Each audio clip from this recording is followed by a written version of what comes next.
Glória a Jesus, boa noite, irmãos. Boa noite.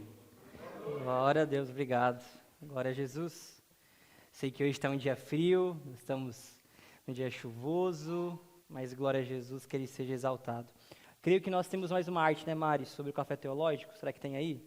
Se estiver, nós estaremos também iniciando nosso café teológico, gente. Lançamos lá no nosso Instagram. Vai ser um tempo, no sábado pela manhã, onde estaremos falando sobre a relevância ou a importância do amor às Escrituras. Então, você é nosso convidado. Nós estamos com um projeto novo no primeiro sábado do mês, nós iniciarmos sempre com café. Então, vai ser um momento de café, conversa e teologia. E, gente, café e teologia eu amo demais, eu sei que vocês também amam. Então, se organize para estar junto conosco lá no primeiro sábado de setembro, tá bom? Queridos, convido você a abrir comigo já em Jonas, capítulo de número 1. Deixa já aberto, nós iremos hoje mergulhar nessa temática. Hoje iniciaremos uma nova série de mensagens intitulada A Cidade e o Coração de Deus, uma série de reflexões no livro de Jonas. Então, nós iremos, nos próximos 4 encontros, trabalhar, entender e refletir a respeito de Jonas, esse profeta que muitas das vezes é relembrado por nós somente pelo grande peixe que de alguma forma ele passa em seu ventre, mas existem coisas belas e extraordinárias dentro desse profeta e da história acerca desse profeta. Portanto, não percam os próximos encontros, afinal, se você ainda não leu nenhum livro da Bíblia, nós iremos ler ele por completo nos nossos domingos. Amém? Queridos, eu sinto que o Senhor deseja hoje derramar sobre nós realmente uma convicção. E é por conta disso que a temática é sobre o livro de Jonas, mas o título do sermão dessa noite é Fugindo do Chamado de Deus. Fugindo do Chamado de Deus. Uma reflexão a respeito de nós, a respeito do chamamento, da vocação, daquilo que o Senhor tem falado ou falou já a respeito de nós.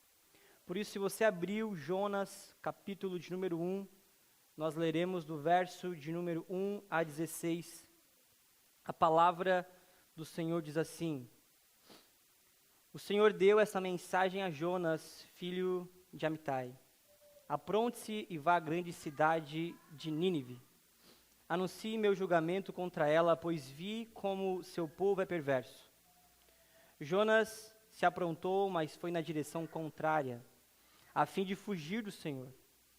Desceu ao porto de Jope, onde encontrou um navio que estava de partida para Tarsis. Comprou a passagem e embarcou para Tarsis, a fim de fugir do Senhor. O Senhor, porém, enviou sobre o mar um vento forte, e caiu uma tempestade tão violenta que o navio estava prestes a se despedaçar. Com muito medo, os marinheiros clamavam aos seus deuses para que o socorressem e lançavam a carga ao mar para deixar o navio mais leve. Enquanto isso, Jonas dormia profundamente no porão. Então o capitão desceu para falar com ele. Como pode dormir numa situação dessas? Disse, levante-se e ore a seu Deus. Quem sabe ele prestará atenção em nós e poupará a nossa vida. Verso 7. Então a tribulação tirou sorte para ver qual deles havia ofendido os deuses e causado a terrível tempestade.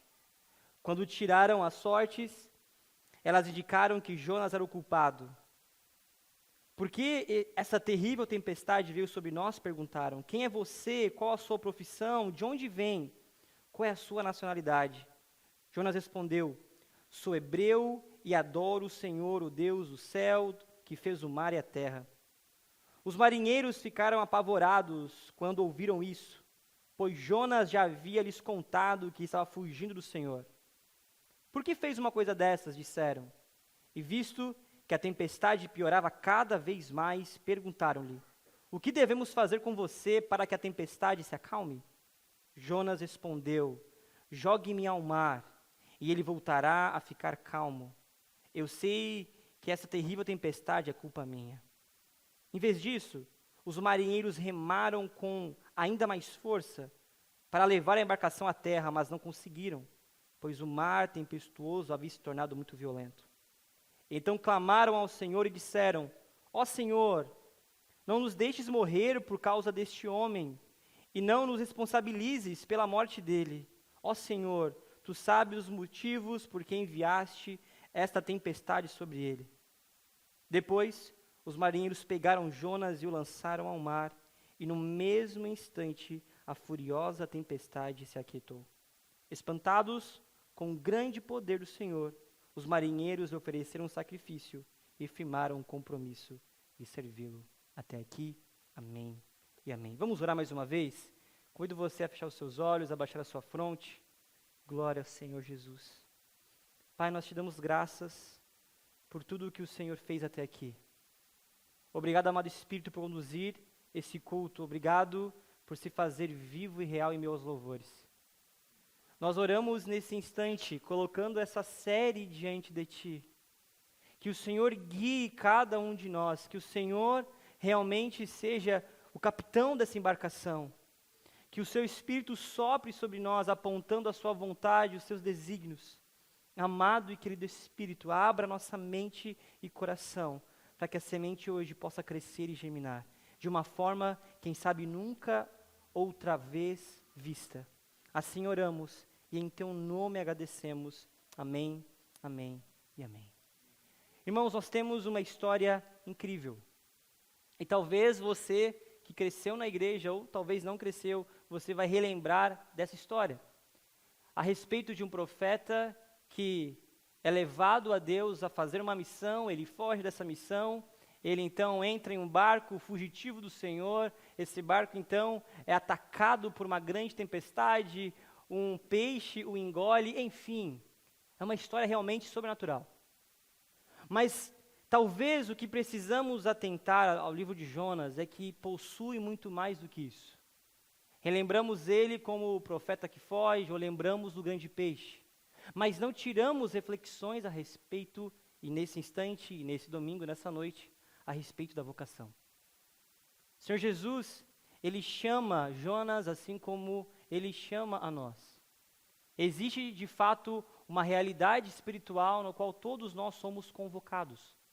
Isso não pode ser terceirizado, isso não pode ser deixado para um outro, senão cada um com sua própria responsabilidade. Jonas talvez seja, muitas das vezes, nós. E eu gosto muito dessa literatura, desse livro que encontramos nas Escrituras, porque eu vejo muito, muitas das vezes, da minha história. Alguém que sabe, alguém que compreende, alguém que ama, mas que muitas das vezes deseja fugir. Quem sabe hoje você chegou a esse lugar querendo fugir. Talvez não com palavras ou gestos, mas no fundo, lá, talvez nas recâmaras do seu coração, o que você realmente deseja é não aceitar a convocação divina. O que Jonas nos ensina, e o que nós temos aprendido talvez na nossa história, é que, irmãos, não adianta fugir de Deus. Não adianta. O livro de Jonas começa como um chamamento divino, e se lermos no verso de número 1, acontece algo que é muito notório em vários dos profetas. O Senhor Jesus, ou o Senhor Deus, nesse instante, Ele chama Jonas através de uma expressão: apronte-se e vá à grande cidade de Nínive. Deus, Ele fala dessa forma comumente com profetas, homens que eram separados, homens que eram escolhidos para de alguma forma profetizar, proferir, muitas das vezes palavras de correção, arrependimento e justiça. Mas o que acontece em Jonas é algo interessante, porque ele tem o início como de um outro livro, de um outro profeta. Mas nesse quesito, Deus não está chamando Jonas para falar com os seus. E é por isso que o profeta Jonas, talvez o livro de Jonas seja dentro do Antigo Testamento o livro mais missionário que temos.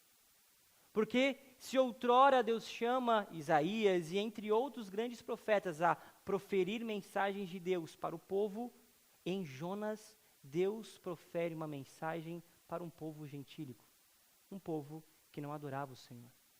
E é por isso que Jonas, ele realmente apresenta algo diferente. Porque denota a realidade de que precisamos sim olhar não somente para nós, no nosso contexto de igreja ou no nosso contexto de povo, mas olharmos para quem Deus ama. Irmãos, se você olha para o seu lado, para a esquerda ou para a direita, talvez você conheça o irmão. Talvez você tenha história, talvez você tenha momentos de perdão até mesmo. Quem sabe guerras e brigas, e o perdão do Senhor, Ele corrigiu a relação. É interessante isso. E muitas das vezes nós, como evangélicos em nosso tempo tão secular, nós queremos realmente estabelecer aquilo que chamamos de tribalismo, ou seja, queremos viver em tribos. E isso é impossível não de viver. Nós vamos sempre viver com aqueles que talvez pensam igual, ou pelo menos estão caminhando para o mesmo destino. É natural isso. O problema é que de alguma forma, através do livro de Jonas, entenderemos que nós não podemos pensar somente em nós. Os lá de fora têm tanta importância quanto aqueles que estão aqui dentro. E isso, irmãos, pode parecer algo utópico e talvez algo que até doa. Porque nós, muitas das vezes, vivemos a jornada íntegra, correta, buscando, de alguma forma, nos afastar dos maus caminhos, de vencer os pecados. Nos achamos, às vezes, como bem falam, a última Coca-Cola do deserto, ou como a última bolacha. Mas o Senhor ama, talvez, aqueles que hoje você, com o seu olhar humano e pecador, odeia. Jonas era chamado a pregar a mensagem a Nínive. Nínive era realmente a grande potência de seu tempo, a capital do que chamamos de Império Assírio. Era realmente uma potência, o maior império do seu tempo. Jonas, então, é chamado a falar a respeito deste povo que tinha grande importância militar, financeira, intelectual e cultural, dominante. Ele é chamado a pregar nessa cidade repleta de idolatria, uma cultura pagã. Ele é chamado a cuidar, de alguma forma, e zelar pela mensagem de um povo que era seu próprio inimigo. E é por conta disso que Jonas, como profeta, ele se distingue de outros profetas. Porque contemporâneo a Jonas, nós temos como, por exemplo, Oséias. E se você ler o texto de Oséias, você se depara com uma análise do povo diferente da análise de Jonas. Oséias é chamado a falar a respeito do pecado de Israel. Então preste atenção, eu sei que pode parecer difícil, mas Deus levanta profetas. Um profeta está falando a respeito de como Israel precisa se arrepender de seus maus caminhos. Oséias fala a respeito de como a realeza de Israel está conduzindo de forma injusta a fome, a miséria. No entanto, Jonas é talvez o oposto disso.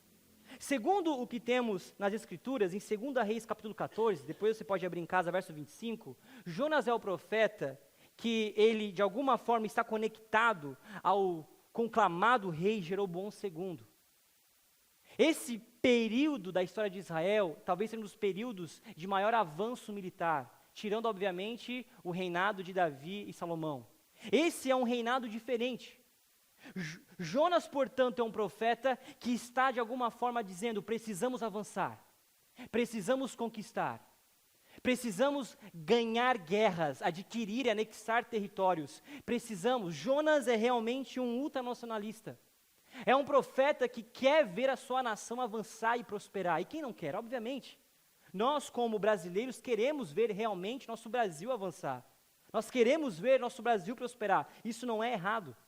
Mas o contexto de Jonas é interessante porque mesmo ele falando que Israel precisaria prosperar, ele não está tendo atenção ou dando atenção aos erros do próprio povo.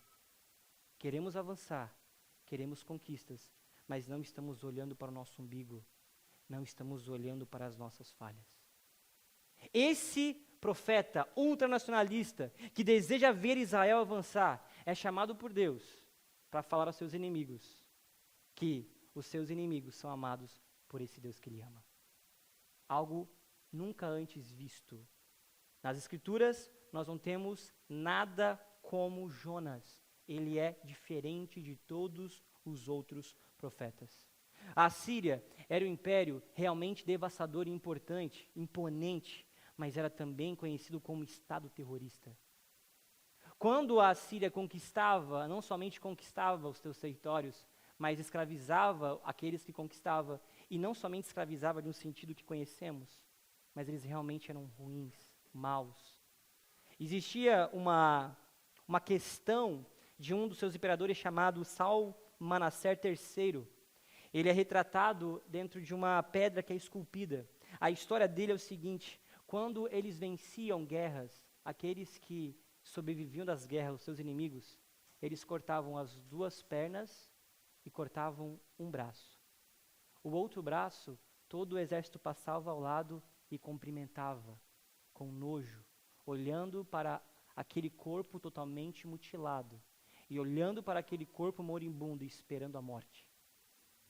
A Síria não era um povo que nós conseguiríamos de alguma forma enquadrar em qualquer outra questão moral. É impossível. Ou seja, a cidade de Nínive, a cidade com o centro de poder desse povo cruel, desse povo mau, é essa cidade que os israelitas odiavam e que outros povos também da circunvizinhança odiavam, que Jonas é chamado a pregar. Jonas tem essa difícil tarefa. E é por isso que, quando vemos o verso 2, Deus diz a Jonas: apronte-se, ou levante-se, e vá à grande cidade de Nínive. Anuncie meu julgamento contra ela, pois vi como o seu povo é perverso. O pecado de Nínive chegou até as narinas de Deus. Só que Deus não deseja somente recair sobre eles a sua ira, mas muito pelo contrário, Ele deseja que o seu profeta chegue àquele povo e proclame a mensagem de arrependimento, de restauração, de possibilidade de mudança. Se nós, talvez, ouvíssemos essa mensagem, talvez realmente pensando talvez em um inimigo, e eu espero que você não tenha inimigos, mas pensando em um inimigo, e Deus chamando a nós para pregarmos sobre arrependimento, justiça e a possibilidade de salvação ao inimigo, seria algo complexo. Mas para Jonas é pior ainda. Porque realmente haveriam 2 possibilidades da sua missão. Primeiro, se ele chegasse até Nínive e pregasse, possivelmente, e nós poderíamos dizer que ele teria basicamente 99% de chance de chegar em Nínive e ser morto. Ele poderia terminar o seu ministério. Jonas poderia ter o seu ministério extinguido a partir de uma missão. Ele não seria conhecido como aquele que fez, de alguma forma, palavras ou proferiu mensagens que o povo avançou. Ele seria conhecido como aquele que foi pregar para os seus inimigos e morreu. Talvez ele perderia prestígio. Agora, a segunda possibilidade do resultado da sua missão ainda espanta mais Jonas. Porque ele poderia chegar em Nínive. E chegando em Nínive, pregar a mensagem. E ao pregar a mensagem, o povo se converter e se arrepender. Jonas não conseguiria compreender essa realidade. Como pode o Deus de Israel, ele perdoar um povo que odeia os israelitas? Jonas, ele possui uma grande ou uma bela ortodoxia. Ele conhece Deus. Ele foi um profeta instruído, capacitado para proferir as mensagens do alto. Ele possui em sua compreensão uma relação profunda com Deus. Mas o grande problema, talvez, de Jonas, ou um dos grandes problemas de Jonas, é que ele tem um bom conhecimento, mas a sua prática, ou o que chamamos a teologia de ortopraxia, praxis daquilo que sabemos, de uma boa doutrina, a praxis, a prática da doutrina, a prática de conhecer a Deus, em Jonas ela não existe. Porque ele não está preocupado em fazer a vontade de Deus, senão primeiramente fazer a sua própria vontade. É por isso que o grande problema de Jonas não é conhecer Deus, mas é querer conhecer e de alguma forma colocar dentro da sua cabeça de que esse Deus, que muitas das vezes de alguma forma teve ira com Israel, esse Deus que corrigiu Israel, esse Deus que deixou Israel no cativeiro no Egito, esse Deus, ele agora quer trazer misericórdia a um povo que é inimigo. Ou seja, Jonas não consegue compreender essa realidade, porque mesmo ele tendo uma boa teologia, ele não consegue vencer o seu egoísmo de achar que Deus pode amar aquele que ele odeia. E é por isso que ter uma boa ortodoxia é diferente de ter uma boa ortopraxia, mas é algo que nós precisamos anexar nessa fala. É necessário também ter aquilo que na teologia chamamos de ortopatia. Ortopatia é o verdadeiro ou o genuíno sentimento. Trazendo para o nosso contexto, irmãos, preste atenção nisso. Muitas das vezes nós sabemos pelas Escrituras que devemos cuidar do órfão, da viúva e do necessitado. E nós então nos movemos em íntima compaixão muitas das vezes. Ok, ajudamos. Ajudamos o perdido, ajudamos o órfão, ajudamos a viúva. Mas nós não temos nenhum sentimento a respeito disso. Preste atenção como realmente a mensagem do Evangelho nos faz não somente ter prática, mas o que nos move é essa prática. É por isso, irmãos, quando nós passamos pela cidade e vemos mortos, drogados, perdidos, esquecidos, e não temos em nosso coração nenhum certo tipo de sentimento, senão um sentimento de dor e misericórdia, tudo que achamos, que conhecemos sobre Deus, todas as práticas que dia após dia fazemos, é fundamentado em outra coisa, mas não no próprio Evangelho. Jonas, ele pode conhecer Deus, ele pode ouvir o próprio Deus dando ele uma mensagem, mas ele não consegue fazer, porque ele não consegue mais sentir como Deus sente. Irmãos, a igreja, nesses dias, precisa aprender a sentir. E quando eu digo sentir, não é somente arrepios em meio a um louvor, ou vontade de vencer o inimigo após uma palavra que talvez os impulsione. Mas Deus os instrui através do seu Evangelho, e hoje através de Jonas, a refletir sobre o nosso coração, e se realmente o nosso coração, ele está sofrendo com aqueles que sofrem, e se alegrando com aqueles que se alegram. Como é difícil, em meio a um tempo no qual a igreja não tem mais um coração, pedir e clamar o coração do próprio Cristo. Nós precisamos voltar a sentir. Nós precisamos voltar a ter um certo tipo de experiência que nos faça não mais ter medo da realidade desse tempo. Nós temos muitos medos e, de alguma forma, às vezes, quando vamos em um consultório médico, talvez você passou por isso. E estando em um consultório médico, nós saímos atordoados por conta de um resultado de uma biópsia. Talvez nós ficamos desesperados porque jamais encontraremos, ou achamos que não vamos encontrar, ou ainda não encontramos o emprego dos sonhos.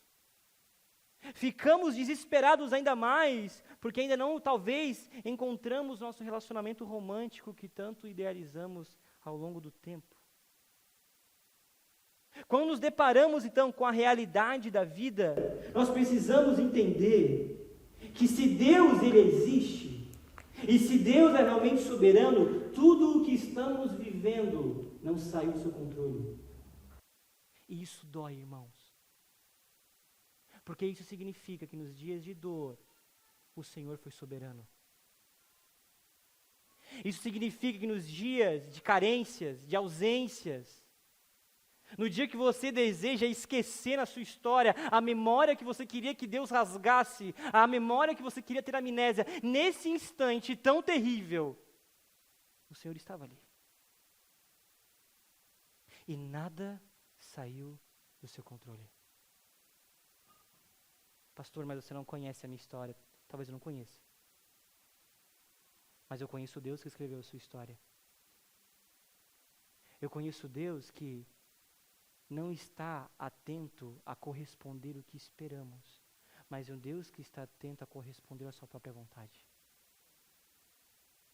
Jonas, ao receber a mensagem de arrependimento, está vendo Deus agora como um louco. Eu não vou seguir esse Deus mais.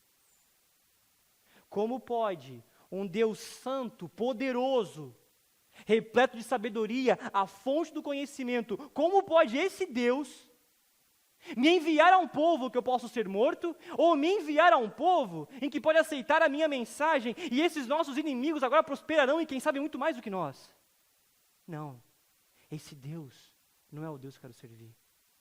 Esse Deus não é o meu Deus, porque o meu Deus faz as coisas boas para os seus filhos e faz com que os injustos, eles vivam uma jornada de tristeza. Esse meu Deus é um Deus que ama aqueles que o servem, mas aqueles que não o servem, esses estão sofrendo e devem sofrer. Ai, irmãos. Infelizmente, estamos em um tempo em que construímos um Deus, mas não é o Deus das Escrituras. E é por isso que, nos dias difíceis, nós sempre o abandonamos. Porque a nossa fé ainda é pautada na compreensão ou na expectativa que temos de Deus. E quando Deus faz aquilo que nós não estávamos esperando, a nossa fé se vai e nós nos perdemos em nós mesmos. Jonas é esse homem que recebe esse chamamento e Deus fala: apronte-se, vá para Nínive. No versículo então de número 3 diz que Jonas se aprontou, ou seja, eis-me aqui, Senhor, vamos, eu estou à disposição, vírgula, na sequência do versículo, mas foi na direção contrária. Irmãos, Jonas, ele diz prontidão, eu vou me levantar, mas ele vai para a direção contrária da vontade de Deus. E ele não só vai na direção contrária, mas ele estrutura a estratégia de fugir de Deus. Jonas então caminha para Tarsis. Tarsis, no contexto de Jonas e também no contexto do Novo Testamento, é para eles a parte mais a oeste do mundo. É a parte mais distante ao mundo. É por isso que Paulo tem como vontade e desejo em seu ministério chegar na Espanha. Tarsis fica onde hoje é a Espanha, no lugar mais a oeste do mundo. Assim, o evangelho seria pregado aos confins da terra. Jonas não quer ir em Nínive, ele quer ir para Tarsis, e isso tem 4.000 quilômetros de distância. Ou seja, ele não está só dizendo não para Deus, ele está dizendo não para o seu ministério, ele está dizendo não para a sua estrutura familiar, ele está dizendo não para a sua estrutura financeira, ele está dizendo não para tudo aquilo que ele viveu. Porque para ele é mais importante seguir o Deus que ele criou do que viver a jornada com a vontade divina acontecendo. E aqui, irmãos, é algo interessante, porque o que encontramos na sequência do verso de número 3 é que Jonas se aprontou, mas foi na direção contrária, a fim de fugir do Senhor. Ele desce. E aqui nós vamos criar uma grande compreensão nessa noite. A descida. Fugir de Deus é sempre descer. Ele sai então e vai em direção a Jope, uma cidade portuária. E ele chegando e descendo até Jope, ele de forma extraordinária encontra, naquele exato momento, o navio que vai para Tarsis. E não somente encontra uma embarcação que vai para Tarsis, mas uma embarcação que ele pode pagar. Irmãos, preste atenção nisso. Está dando tudo certo para Jonas. Tudo certo. Ele fugiu de Deus. Ele criou uma estratégia. Ele chegou em Jope. O barco estava o esperando. Ele tinha dinheiro para pagar a embarcação. Ele entra no barco e continua rumo ao seu destino. Parece muitas vezes nós, não parece? Em que tudo está dando certo.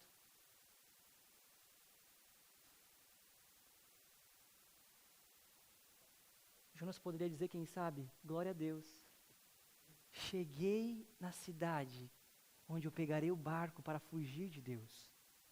Isso parece uma expressão cômica. Mas e nós? E quantas vezes nós estamos agradecendo a Deus por algo que Ele nunca sonhou que viéssemos a viver?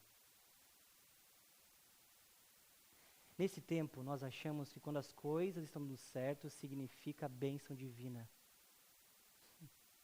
Mas o que Jonas nos mostra, e também, obviamente, toda a sabedoria que encontramos no Antigo Testamento aponta para que muitas das vezes aquilo que queremos que aconteça, e pode acontecer, mas não é a vontade de Deus.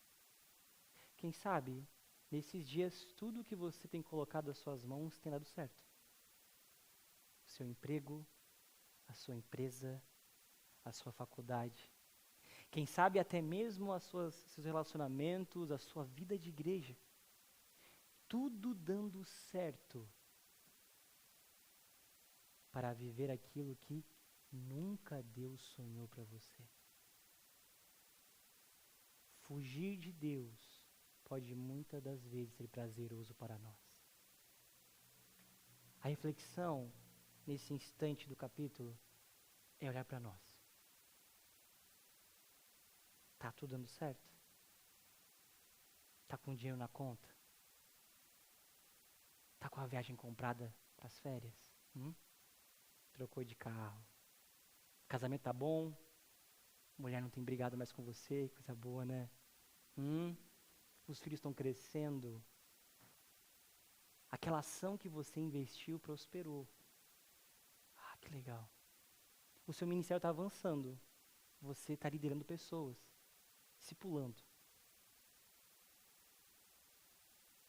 Mas o que Deus quer realmente de você?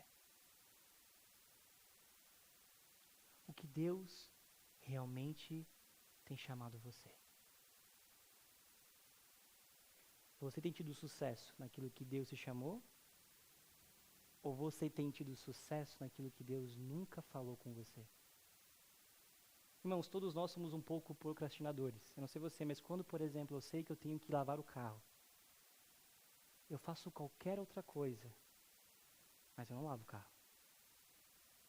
Quando eu tenho que escrever um texto, eu vou ler um livro que não vai me ajudar muitas vezes a escrever aquele texto. Nós temos uma tendência a nunca fazer aquilo que realmente precisamos. E isso acontece na nossa vida humana, ordinária, simples, mas também acontece na nossa relação com Deus. E é por isso que dói. Porque pode ser que está tudo bem, mas na verdade está tudo horrível. O Senhor não te chamou para isso, não. O Senhor não pediu para você fazer isso. E por que você continua a fazer? Jonas foge. E talvez esse seja um grande problema, porque ele se vê, quando ele olha para o espelho, ele não vê quem ele realmente é, mas ele vê uma criação. Ele não vê um homem que foi alcançado pela mensagem, ele não vê um Deus misericordioso. O que Jonas vê no espelho é um homem santo, que alcançou tudo através de sua própria força. Alguém que se vê dessa forma, nunca conseguirá abraçar a mensagem da misericórdia. Porque para que eu possa abraçar a misericórdia, eu preciso entender que eu, primeiramente, fui alcançado por ela. E é por isso, irmãos, que falta amor em nossos dias, porque nós não conseguimos entender que Deus nos ama. Falta misericórdia em nossa história, porque nós não mais acreditamos que Deus é misericordioso. E isso pode ser no sentido de, Deus, eu não me vejo dessa forma, é verdade, eu sou horrível, eu sou mau, ok. Mas o problema é que às vezes nos vemos muito mais do que somos. Nossa, que pregação. O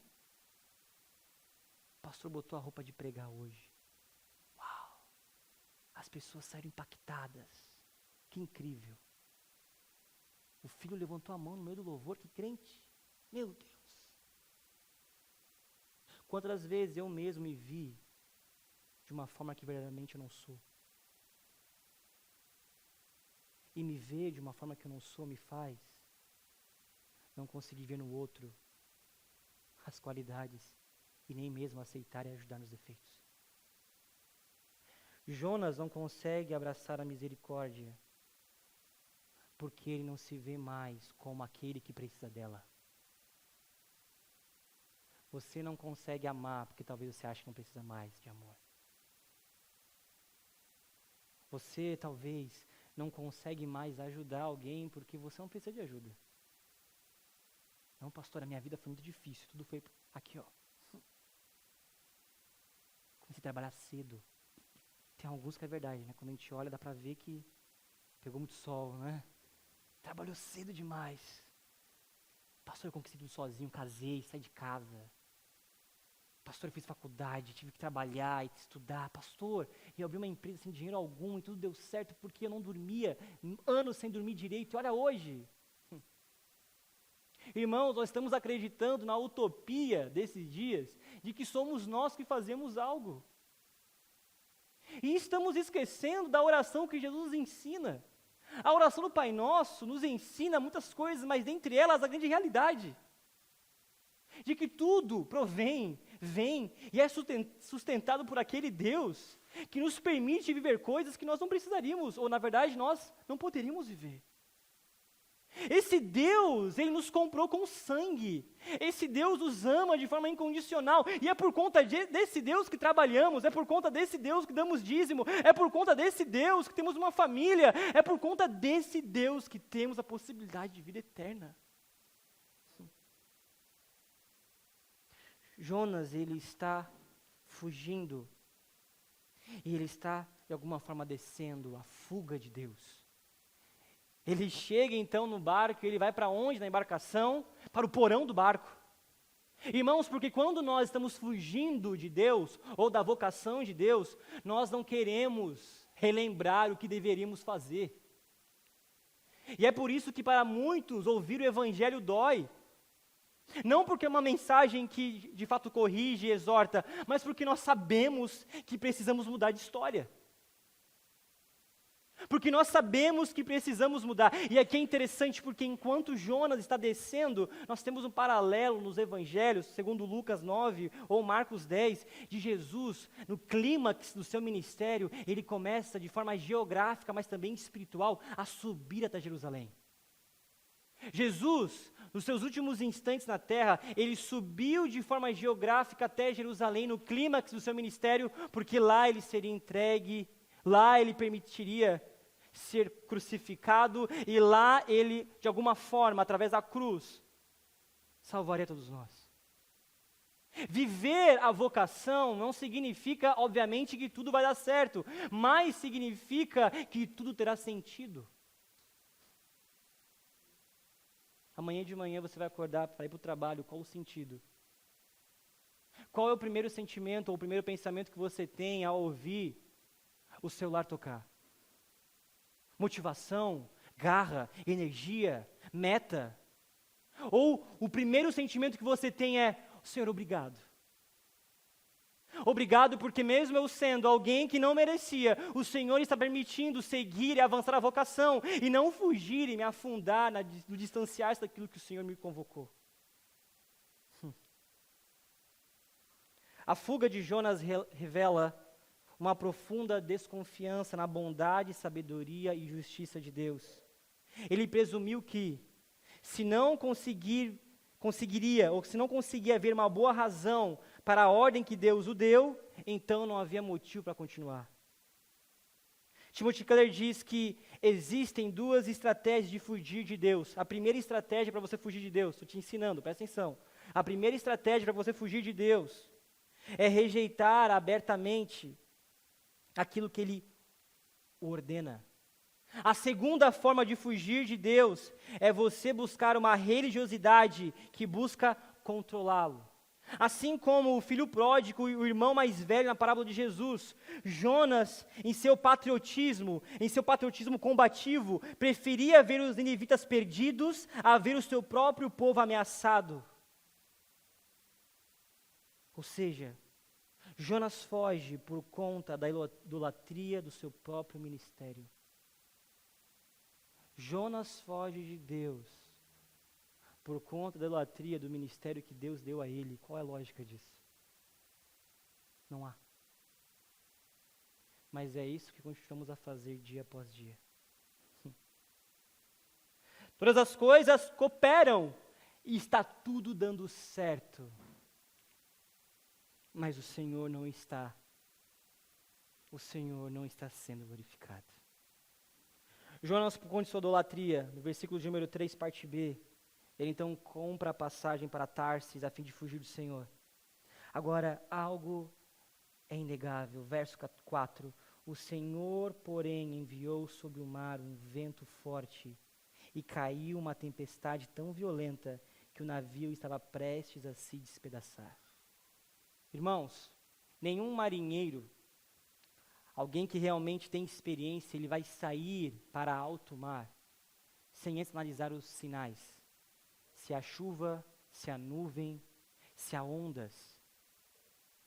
Quando Jonas entra na embarcação, tudo está apontando para uma viagem boa. Não haverá grandes empecilhos, não há nuvens no céu, o mar está calmo. Quando, portanto, Jonas entra e o barco sai do cais, atinge sobre eles uma tempestade talvez nunca antes vista.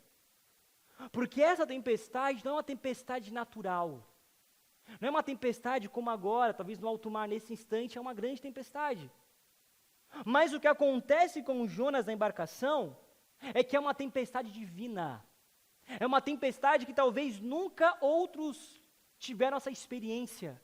Do nada, aparecem grandes ventos, grandes ondas. O barco parece que vai ruir. Os marinheiros experientes começam a ficar com medo. Verso número 5, com muito medo, os marinheiros clamavam aos seus deuses para que os socorressem e lançavam carga ao mar para deixar o navio mais leve. Essa ação de jogar carga ao mar é chamado de alijar. Alijar é nada mais do que você permitir que o barco fique mais alto em relação ao nível do mar. Assim as ondas não permitem entrar na embarcação. E assim como você tirando a carga do barco, o seu centro gravitacional muda. Logo ele não mais rompe nas ondas, mas ele flutua sobre elas. Eles são experientes, são marinheiros experientes, é uma grande viagem. Essa tempestade realmente toca essa embarcação de forma nunca antes vista. Esses homens experientes estão repletos de medo. Com medo. Marinheiro com medo.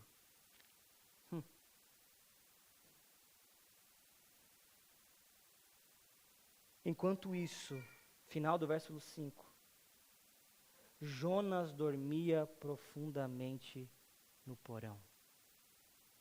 Irmãos, eu queria ter esse tipo de sono.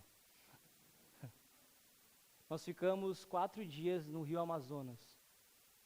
Irmão, qualquer movimentação, podia ser uma pequena embarcação a metros de distância, o nosso barco, talvez comportaria umas 40 pessoas ou mais, ele mexia. Uma pequena embarcação, fazendo qualquer tipo de movimento próximo do nosso barco, fazia a nossa embarcação mexer. Imagina uma tempestade nunca antes vista por esses marinheiros. E Jonas no porão dormindo. Jonas no porão dormindo e dormindo de uma forma talvez também sobrenatural, inquestionável. Está todo mundo jogando cargas ao mar, vento, onda, trovão, marinheiros gritando, e este homem dormindo. Um outro paralelo que podemos relembrar é um certo Jesus, que em meio a uma tempestade também dorme. Mas qual a paz que Jonas tem e qual a paz que Jesus tem para conseguir dormir numa tempestade? Jesus, quando dorme na tempestade, ele realmente tem uma confiança a respeito de quem ele é em Deus. Ou seja, Jesus não tem medo do barco, Jesus não tem medo do mar, porque ele depende de Deus. Ele está fazendo a missão que Deus, o Pai, o deu, e não tem medo. O que vai acontecer, tende a acontecer, Deus, Pai, o guarda. Agora Jonas, ele está fugindo de Deus, e mesmo fugindo de Deus, ele consegue dormir. Irmãos, a minha pergunta para você essa noite é: que tipo de sono você tem? Quando você hoje, nessa noite, repousar a sua cabeça no seu travesseiro, que tipo de sono você terá?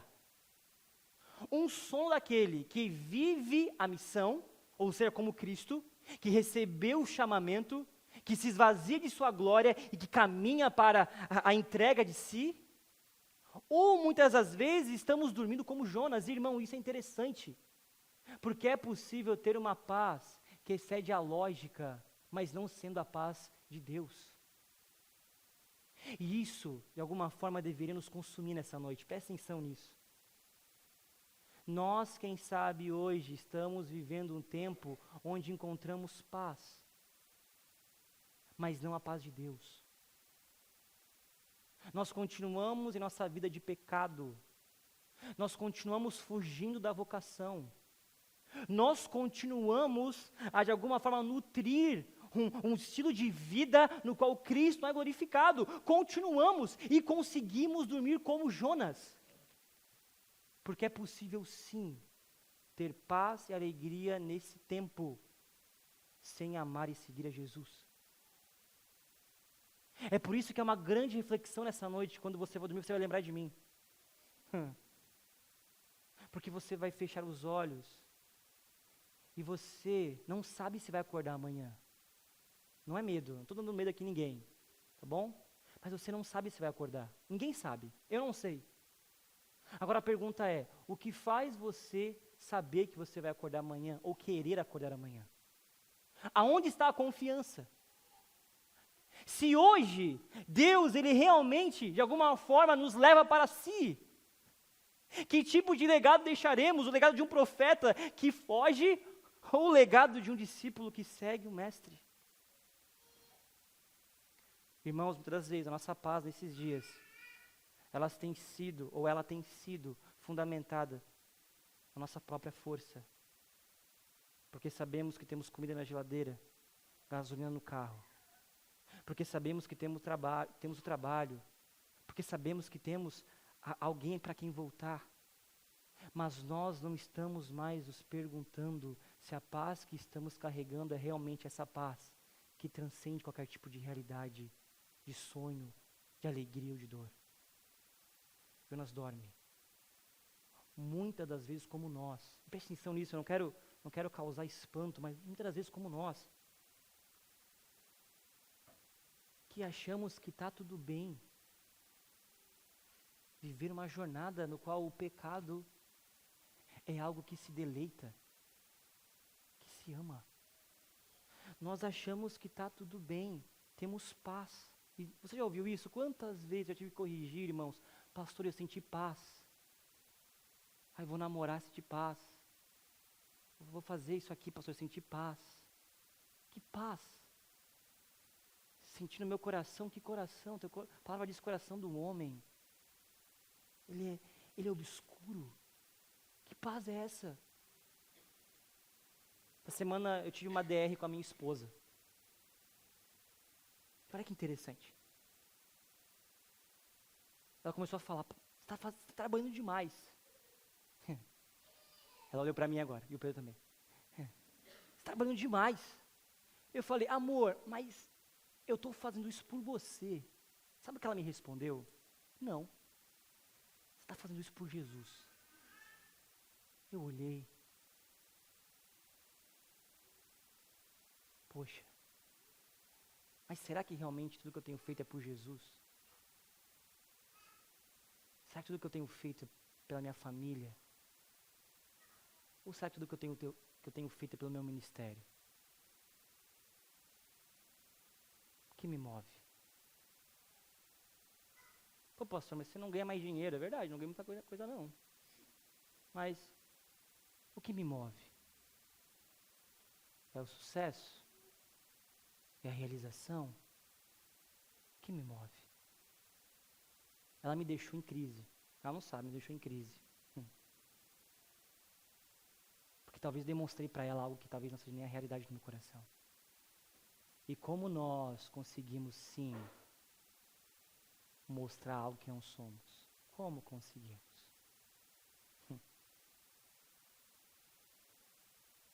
Jonas, ele foge, a tempestade cerca a embarcação. Os marinheiros, então, jogam a sorte, e possivelmente eles colocaram o nome de todos os tripulantes em alguns pedaços de madeira, jogaram para cima ou queimaram, e aquele que sobrou era o nome daquela pessoa que estava em pecado ou em erro. Pasmem.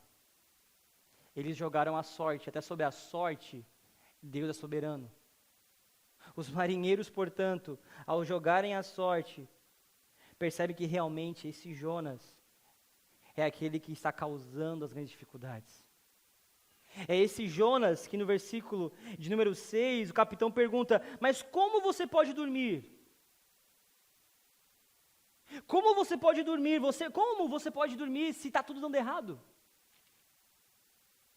E o interessante é que aqui há uma ironia divina, porque na parte B, eu diria, do versículo 6, o marinheiro, né, o capitão diz, levante-se, como a mesma ordem que Deus deu a ele para levante-se, vá a Nínive. Agora o marinheiro, o capitão diz, levante-se, vai orar. Eles jogam então a sorte, e cai sobre Jonas a culpa. E então, preste atenção no versículo de número 8, por que essa terrível tempestade veio sobre nós? Perguntaram, quem é você? Qual é a sua profissão? De onde vem? Qual é a sua nacionalidade? Irmãos, por que um marinheiro perguntaria tantas coisas? Eles estão em meio a uma tempestade. Por que esses marinheiros se atentariam a tantos detalhes? Porque na compreensão do seu tempo, você dizer de onde você é, significa o Deus que você serve. O que eles estavam perguntando para Jonas é, eu quero saber qual é a divindade que você machucou, qual é a divindade que você falou mal, qual é a divindade que você está desobedecendo. E é interessante porque essa identidade de Jonas é diferente do nosso tempo, porque nós hoje podemos dizer, quem somos? Sou cristão, mas cristão do quê? Ou que tipo? Ou qual é a realidade? É um cristão professo? É um evangélico praticante ou não praticante? No contexto do Antigo Testamento, você falar de onde você é significa o Deus que você serve. E é por isso que Jonas, ele vai responder no verso 9, sou hebreu, adoro o Senhor, o Deus do céu, que fez o mar e que fez a terra. Ele responde a respeito do seu Deus, irmãos, porque quando nós falamos sobre nós, quando demonstramos a nossa identidade, nós estamos dizendo que Deus adoramos. E talvez nesses dias não existe mais um culto a Vênus, a Mercúrio, a Poseidon, mas nesses dias ainda existe um culto à personalidade, ao materialismo, à influência, ao poder. E por isso quando falamos sobre nós, falamos do Deus que seguimos. A pergunta que eu faço a vocês essa noite é, quem são vocês? Quem são vocês? Quem sou eu? O que respondemos? Versículo 10 diz que os marinheiros ficaram apavorados quando ouviram isso. Pois Jonas já havia lhe contado que estava fugindo do Senhor. E aqui, irmãos, acontece algo talvez ilógico novamente. Um pagão, alguém que não conhece Yahvé, ele pergunta a Jonas, por que você fez uma coisa dessa?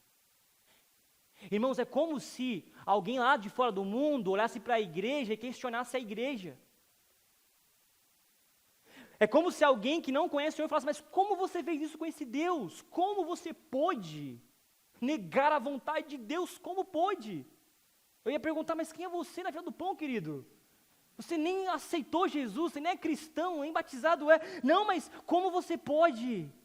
Um Deus tão poderoso, em que todos os nossos deuses nós oramos, sacrificamos, a tempestade não parou, mas a culpa é sua, porque você serve um Deus que é diferente dos outros deuses. Irmãos, somos nós que muitas das vezes adoramos os deuses desse tempo, e achamos que não, mas sim, e colocamos uma grande proeminência neles, e isso que é a loucura da cruz, porque quando um descrente conhece Jesus, gente, é maravilhoso, porque ele olha para a droga, ele não vê mais valor, ele olha para o sexo, ele não vê mais valor, ele olha para o dinheiro, não vê mais valor, porque ele conheceu alguém que ele não havia provado. Irmãos, nós estamos vivendo algo extraordinário. Nós estamos provando de um amor infinito que transcende os nossos pecados e como ruins somos. E é por isso que se o mundo soubesse o que nós fazemos na segunda-feira de manhã, o mundo falaria, ô Kleber, o que você está fazendo? Esse Deus é um Deus mais poderoso que existe. Por que você está fugindo dele? Verso 11 diz que a tempestade continua a aumentar, então eu começo a imaginar, se nos versículos anteriores os marinheiros estavam com medo, agora eles começam a ficar desesperados. A tempestade piorava cada vez mais.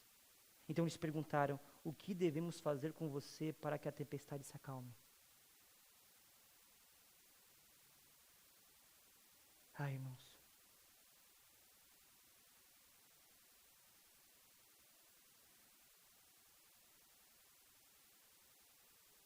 Esses homens, eles só queriam uma resolução do que estava acontecendo.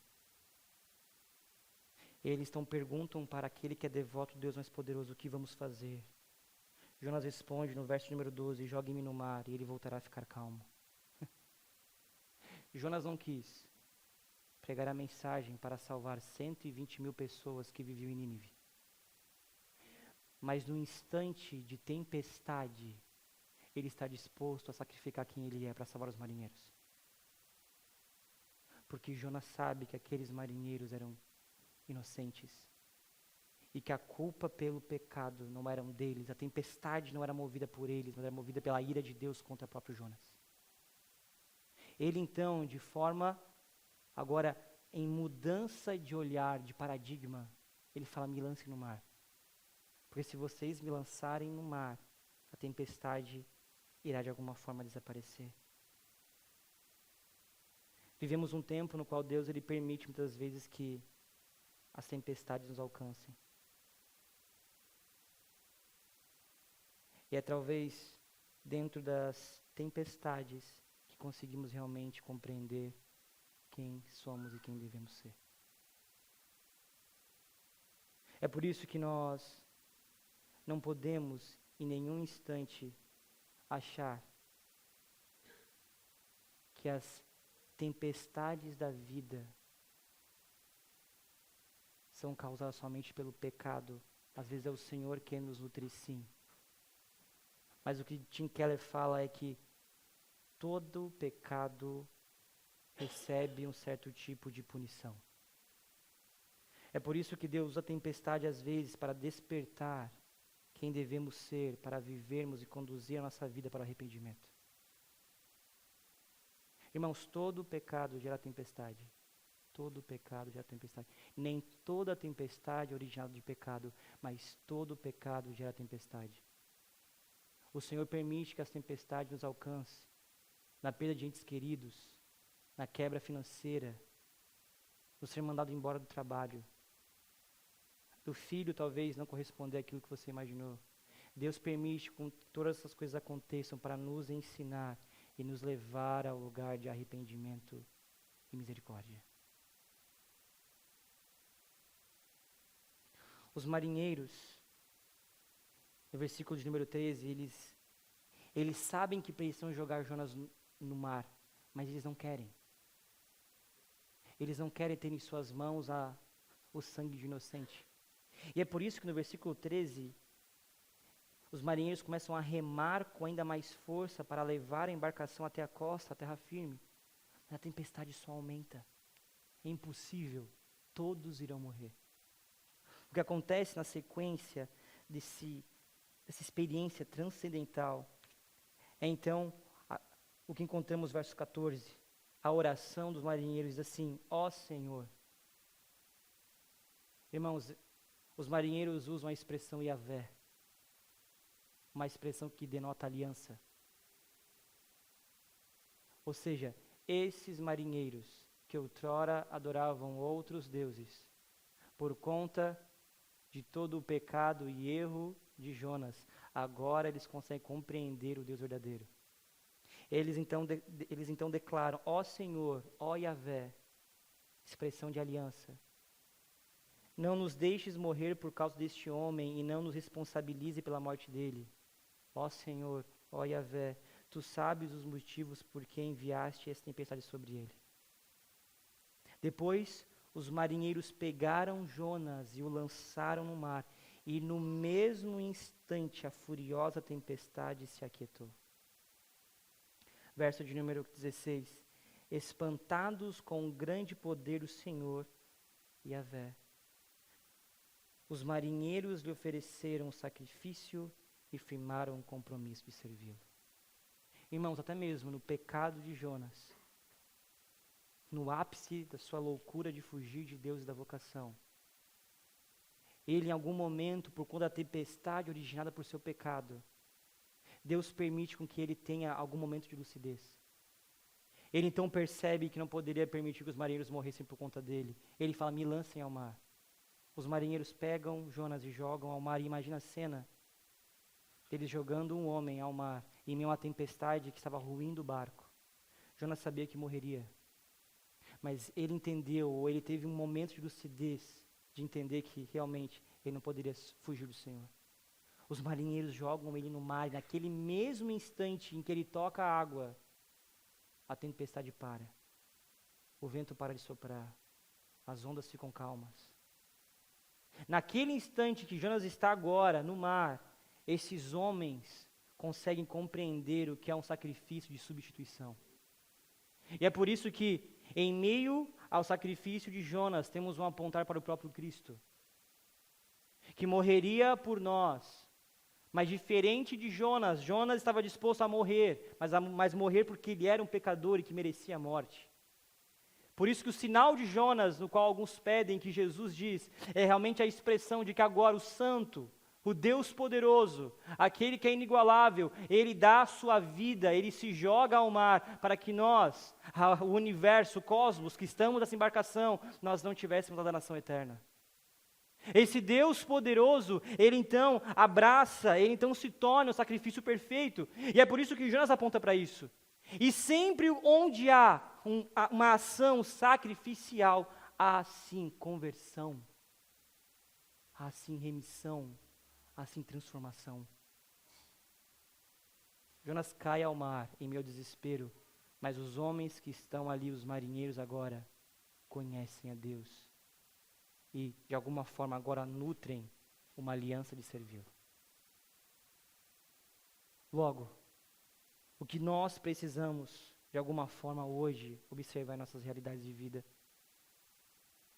é que Jonas, capítulo 1, do verso 1 a 6, é um espelho para as nossas próprias vidas. Assim como Jonas, somos chamados por Deus, mas muitas vezes relutamos em obedecer, preferimos nossos próprios interesses e confortos. Nós temos uma desconfiança na bondade de Deus e na sua autojustificação. No entanto, esse Deus soberano e paciente, Ele usa as tempestades da vida, as dificuldades e os fracassos para nos confrontar, para nos disciplinar, para nos conduzir ao arrependimento e agora uma compreensão mais profunda de sua graça. A história de Jonas nos lembra que a salvação vem somente pelo Senhor. E essa salvação tem um custo infinito, o sacrifício substitutivo de Jesus Cristo, que ao contrário de Jonas, voluntariamente se entregou tudo o que era e a sua vida para pagar a penalidade de nossos pecados. Irmãos, nós temos então a perícope que lemos. Talvez uma grande tempestade iniciando em nossas vidas. Eu prevejo tempestade na vida de vocês. Mas não tempestades que querem acabar com vocês. Não. Mas tempestades que querem realocar você no lugar certo. Por isso, permita, se você hoje se encontra em um lugar de fugitivo de Deus, em um lugar de abandono daquilo que Deus colocou em suas mãos, dos dons que Ele entregou a você, se você hoje se encontra nesse lugar, você é convidado a entender que a tempestade não é porque Deus não te ama, mas porque Deus te ama de forma que você ainda não imagina. A tempestade, talvez no seu casamento, no seu trabalho, no seu negócio, ela é originada talvez não no pecado, mas do Senhor querendo acordar você, querer apontar você para aquilo que você precisa viver. Há uma novidade de vida para todos nós. E o Senhor nos convida essa realidade. Eu quero hoje, ao deitar a minha cabeça no travesseiro, eu quero ter uma paz que está de todo entendimento, que me faz entender que eu preciso dEle, que eu sou dEle. Que todos os dons que eu tenho, habilidades que eu tenho, não vêm de mim, senão dEle. De que todo o sucesso que eu tenho tido e que vou ter é sobre Ele, e também todos os fracassos e dores que eu viverei também é sobre Ele. A pergunta hoje a vocês essa noite é: você quer fugir? Ou você quer encontrá-lo? Por isso, quando você ficar de pé comigo nessa noite,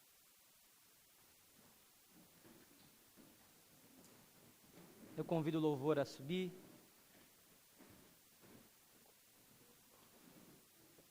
Aleluias. Pregamos hoje sobre tempestade, o Senhor manda uma tempestade em Joinville. Talvez alguns deveriam estar aqui e não estão, por conta do frio, por conta do comodismo, mas nós estamos. Eu realmente acredito que o Senhor lhe deseja hoje comunicar algo ao seu coração. Talvez algo que, na primeira instância, o faça querer abandonar, mas talvez, em segundo plano, o faça avançar em prol da vocação a qual o Senhor chamou você. Nós acreditamos em uma igreja que é realmente um mosaico, ou seja, que é uma unidade de vocações, de dons, de capacidades, de habilidades. Nós somos um povo que não é homogêneo, mas sim heterogêneo. Somos diferentes, um mais baixo, outro mais alto, um mais gordinho, outro mais magro, com dons distintos. Afinal, os dons distintos apontam para um corpo bem ajustado. Por isso hoje, quem sabe seja o dia de você, talvez não voltar aos caminhos, mas talvez seja o dia de você se posicionar no caminho. Creio que alguns aqui precisam parar de fugir e precisam acreditar naquilo que o Senhor tem convocado e falado. Eu não digo aqui sobre habilidades ou aptidões, mas eu falo sobre convocação divina. O Senhor Jesus tem chamado você. Quem sabe dentro do ventre da sua mãe Ele chama você. Quem sabe após a sua conversão e uma experiência como o Kleber hoje disse, o Senhor nos chama e nos encontra. Mas eu creio que é tempo de parar de fugir. Por isso eu convido você a fechar os seus olhos. Aleluia. O Espírito Santo de Deus, Ele está nesse lugar. O Senhor, Ele preparou esse culto, Ele selecionou você para que estivesse aqui nessa noite. Não há acaso dentro do reino de Deus. Não há coincidências. O Senhor Jesus, Ele aponta para uma novidade de vida. Ele aponta para o abandono de práticas. Ele quer que você pare de fugir dele. Por isso, com os seus olhos fechados, eu oro nesse instante para que o Senhor conduza você em uma oração verdadeira nessa noite. Em meio aos louvores, em meio às movimentações, eu peço que você não saia dessa atmosfera, não perca a oportunidade da visitação do Espírito. Eu creio que Ele está hoje tocando em você. Ele está ajustando você. Quem sabe a tempestade já alcançou você nesses dias. Que a tempestade talvez tenha gerado dúvidas em você. Ah, Senhor, será que eu preciso? Onde está o Senhor em meio à minha dor, ao meu pranto? Onde está o Senhor em meio à minha falha? Onde está o Senhor em meio às minhas orações? Senhor, eu coloco os meus irmãos diante de Ti nessa noite. E eu clamo a Ti, Senhor, através de Sua santa e poderosa palavra e o poder do Seu Espírito, convença eles agora. Convença agora o coração e mente. Convença agora padrões. Convença agora o deixar de pecados. Convença agora as desculpas infundadas e mentirosas. Senhor, nos toque agora tirando de nós tudo aquilo que, quem sabe, sabemos que devemos fazer e não fazemos. Senhor, toca agora no coração dos meus irmãos, toca no meu coração nessa noite. Senhor, nos faça enxergar quem realmente somos. Não mais e também não menos, mas quem realmente somos. E em meio, Senhor, a essa revelação de que não somos nada sem Ti, nos faça hoje abraçar a vocação que o Senhor nos deu. Afinal, não é sobre capacidade, não é sobre habilidade, mas é sobre graça. Graça. A graça que transcende pecados, a graça que transcende omissões, a graça que transcende traumas, a graça que transcende mentiras.